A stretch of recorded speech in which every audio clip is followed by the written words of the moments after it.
How's it going, YouTube? Welcome back to another video on the channel, and today we have the recap of the first day of YCS Pasadena. It was very late at night for me, so I was catching up like throughout the morning, recapping all the matches for you guys and seeing some pretty interesting and funny things. Before we begin, make sure to hit that thumbs up button, subscribe to the channel.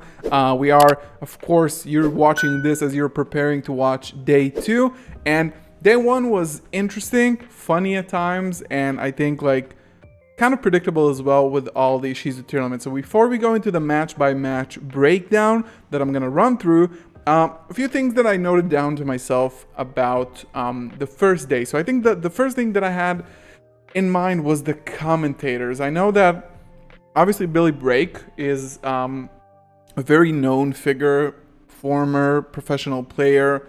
He's great. I think the other guy that they put up with him, not to throw any shade, I think his name was Michael Konim, seems like he knows more about Master Duel than the actual TCG. During the Striker Exo Sister match, it was pretty apparent that he didn't even know that there was only one engage in the deck, since Master Duel has 2. But overall, it was like kind of back and forth. Like, Billy Brake is such a great commentator, and the other guy puts off that balance, sort of. So I think the commentary wasn't as good as the European YCSs, which are always very, very like top notch. I think the second thing that I wanted to mention was the time rules. So the time rules, if you don't know, have changed specifically for this event and has been updated. 45 matches for Swiss rounds. I think it was 55 for top 8 and 65 for finals. So we've seen this, I think, also in Utrecht or the Minneapolis one. That was the previous one. We saw that the finals were a little bit longer. I think that people were worried with Shizu tournaments that the matches are going to take longer. It didn't seem like that throughout the event. It didn't seem like matches were going like super overboard into time more than the previous format. Seemed about sort of the same thing. I think it's weird in general that you would give 10 more minutes for a match in Top Cut. I mean, why won't you just give that to every player if you know that it's needed? I understand that it's for the show, for the stream, obviously, and you know, to showcase the game a little bit more in a more relaxed environment. But I still think that like it's sort of like unbalanced. Like, make a decision. If the time rules aren't working, just change it. So another pointer, my hand trap predictions from my last video. Go check it out if you haven't. Pretty accurate, pretty proud of myself. We're seeing Gamma being sided in. We're seeing Skullmeister. Obviously, it wasn't that much of a surprise, but still, like, it's not that good of a card when you think about it in a vacuum. But people are playing it, and we've seen it in one of the feature matches. And of course, the Bestials, still probably the best hand trap and the most represented one. Last comment here before we go into the matches is the time between the matches. Extremely long. I live in the EU, so I'm in the EU time zone. I'm GMT +2, and this started, like, the YCS coverage started for me, I think it was 6 p.m. So I think it ended like 4 or 5 a.m., which I obviously didn't watch live because I needed to sleep. So there was like some matches had like an hour between them, which is crazy. So let's go into the match by match. I'm not gonna talk too much about each match, just like a small recap of the funniest and best moments of all of them. This was the first feature match. Sorry, Victoria, for hiding your face, but let's see if I can actually move the camera. Yeah, so for the feature matches, I'll have my camera up here. So we have Victoria versus Tyler. We have Zombies versus Labyrinth Musketeer. I get that the feature matches sometimes tend to be like funny, and it was kind of painful to watch. I don't know who this Victoria person is, but I felt bad for her. Blinding, Allure, discarding her entire... She didn't actually play. She forgot the Garura trigger. I understand that this is a feature match. It's like very exciting. You're nervous. Maybe she's not like the most competent player, but it was still like kind of uncomfortable to watch. Like the level of helplessness that she had. And Tyler just like ramming his Labyrinth Musketeer deck into her zombie strategy and kind of taking the dub very easily. I think this was kind of worth noting for me because it was a little bit, you know, it wasn't the best thing to start off the day, to be honest. It wasn't the great showing. They might have lost some viewership here. We have, yeah, so this was the first match. This is match number 2, Swiss round number 2, and this was Fluandrees versus Tearlaments Ishizu, and I'm really happy that they actually decided to name the deck Ishizu Tearlaments. This is pretty cool. So Fluandrees, we see this kind of old guy playing Fluandrees. Shout out to him. I mean, amazing. And we see Albert with the Ishizu Tearlaments taking game 1 very easily. And then again, feature match, I get it. You might be a little bit nervous, but then this happens. So he summons off the Ryza. He shuffles back. I think he puts. Let's see what he puts on the top deck. Super Poly and Kit Kalos. There's a Macrocosmos on the field, and there's a Pearl Rhino, the field spell. So here you can actually get a trigger off of the field spell to pop the Macrocosmos, so you can actually play a little bit. You know, summon something, attack into the barrier statue maybe, and keep playing. So he misses that trigger. Ryza actually shuffled back a Tearlaments monster into the deck, and he missed it completely. Then, funny enough, he normal summons Sheeran, of course. Chainlinks again. He bounced the Ryza back into his hand. He shuffles the Sheeran to the deck, and guess what doesn't happen? Yeah, he misses the field spell pop again. This was one funny thing that we were like sitting in our Discord chat and being like, oh my god, this is not actually happening. But something a bit better was this game 3, 4 and 50 seconds on the clock. This game 3 interaction right here. Draw phase, standby phase. Fluandrees player, of course, drops the shifter, and we see the orange light come down with, I think, a Keldo beneath it. So insane, right? And it's an Agido. So yeah, you already have the 2 cards in hand that you need. Tearlaments combos and turns take pretty long because they mill a lot of cards. So yeah, this was chained to that. And sure, you have the out. Triggers, mills. So this guy hits Rhino Heart, Havness, Sheeran, Scream, Medura. So you have at least, you could have like a chain 4 here. You can see the Fluandrees player dropping their another shifter and an evenly matched and two dualities. And then check this out. He drops, as the chain resolves, he drops a Spooky Sister and Ghost Dogwood or something like that. This card basically, it's a hand trap like all the Ghost Girls. If you don't know it, it increases. So this, let me see if you can see my cursor. Albert, the Ishizu Tearlaments player, like, you know, triggers all of his stuff to special summon. And then this works like Max C. You drop it like as chain 5 or whatever this was. And every time your opponent special summons a monster, you gain life points equal to that monster's attack.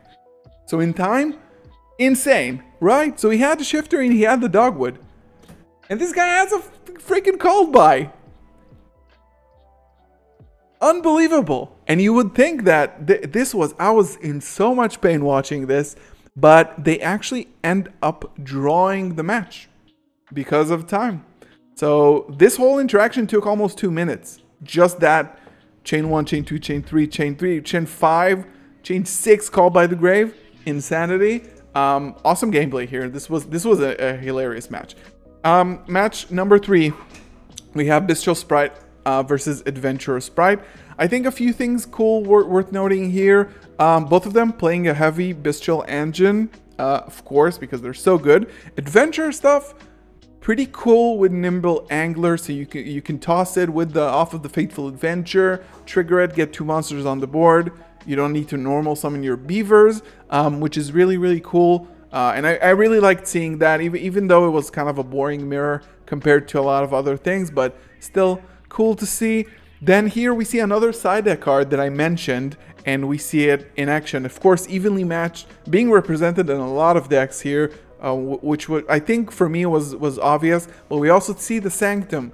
Just, you know, people barely anybody plays Ash, and this card can resolve pretty easily. If you don't have a droplet or anything like that, you're kind of screwed. So this guy sidelocks him. Kevin N takes up match number 3. And here we have a familiar face. We have Doug Zeef playing Exo Sisters against Jacob, who's playing Strikers. I had such an amazing time watching this. He was playing a hand trap build. He was playing Ash, Imperm, a lot of hand traps. And I was thinking, like, before the match, like, Ray's really weak to Bestials, but he ended up taking it really smoothly. And actually, game 2, he ended up Nibiru, the Sky Striker player, sided in Nibiru in this format and wiped out Doug's entire field. And pretty much, like, he pretty much played with his food, Jacob. It was a quick 2-0, very decisive. Sky Striker looking incredibly strong, even though, like, Exo Sisters, in my opinion, not a good deck.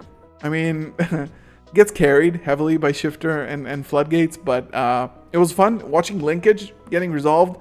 People like, what does this card do? This was pretty awesome. I really liked Striker taking this one. Then we have Swiss round number 5. It is not Sprite versus Purish at all. It was actually, I think, a Sprite Mirror, if I'm not mistaken. Yeah, it was a Sprite Mirror. I don't think I have anything particular. Oh, Skullmeister. Skullmeister on the Nimble Angler. Very effective, very cool. Again, we were seeing my predictions coming to life here. So Skullmeister actually should be cheap. It was a rare reprint off of Ancient Guardians. So it seems to be putting in a lot of work. Then we're also seeing Starter in the draw phase, in the mirror. Again, same match. This guy changes Toad, obviously, and gets heavily punished by another side deck card that I said that would be played, and it's Cyframe Gear Gamma. So pretty cool to see those interactions. I really don't like the Sprite Mirrors. We haven't seen Runic Sprite at all. I don't know if, like, of course somebody must be playing it, but I haven't seen any of that on features.